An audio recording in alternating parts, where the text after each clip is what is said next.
Good morning guys, good afternoon, good evening. For today's video, ipapakita ko sa inyo ang journey ko sa pagtatanim ng saluyot sa paso. Bumili ako ng saluyot na may ugat. Then, ito yung mga pinagtanggalan ko. Binabad ko sila sa tubig, tinanggal ko yung mga dahon, kasi ginulay ko nga. Then, nilagay ko sila sa tubig. After a few days, ayan, may umusbong na maliliit na dahon. So, naisip ko, pwede pala ako mag-grow ng saluyot out of this stems. May roots pala siya, may roots. Kasi binunot lang siya ng may-ari. Ayan. Nilagay ko siya sa paso. Ayan, may mga umusbong na maliliit na dahon. Then, after 1 week, meron na siyang mga dahon. Medyo malalaki na siya. Ayan na sila. Guys, hindi ko nilagyan niya ng any fertilizer. Just natural soil. Kaya ayun, dinidilig ko lang siya paminsan-minsan ng hugas bigas. Pero hindi araw-araw.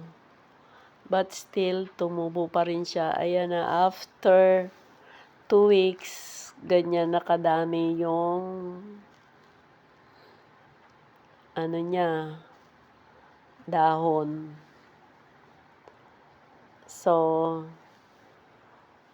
ayan yung mga nilagay ko sa tubig lang siya. Pero later on, nilagay ko rin siya sa isang paso. Now, siguro kung ito is mga 2 weeks na ito.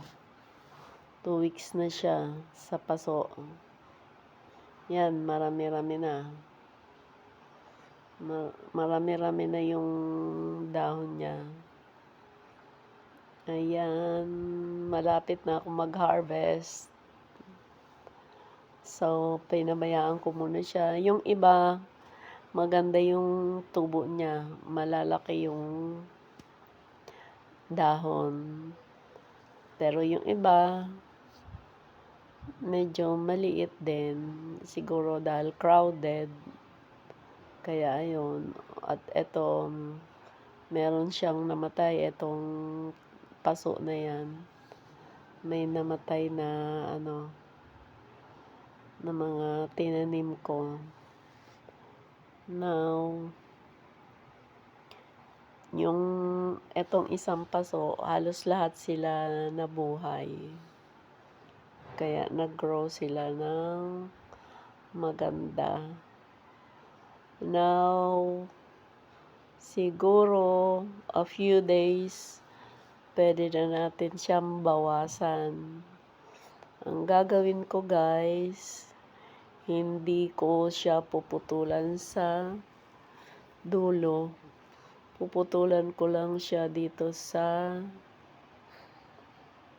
mga dahon lang, tatanggalan ko para maggulay.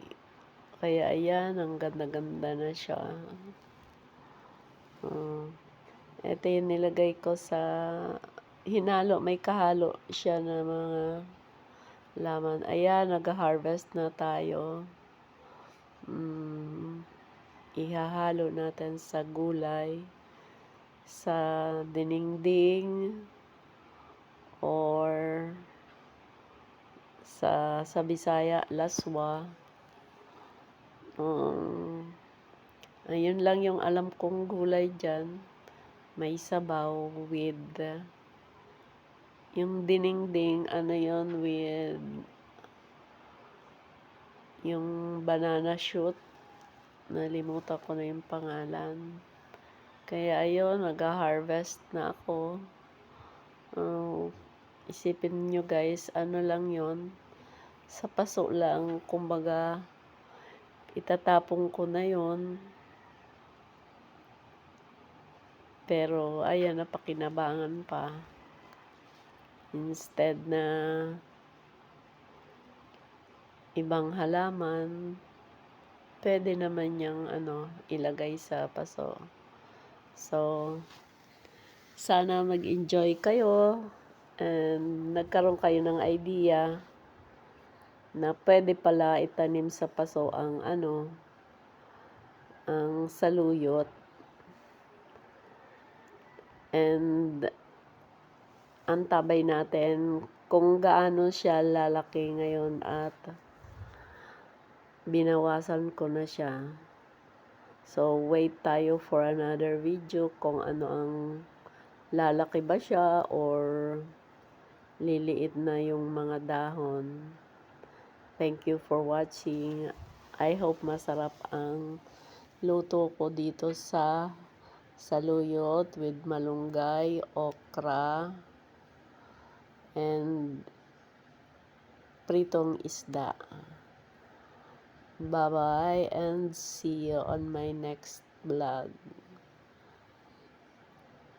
Please don't forget to subscribe and touch the bell button.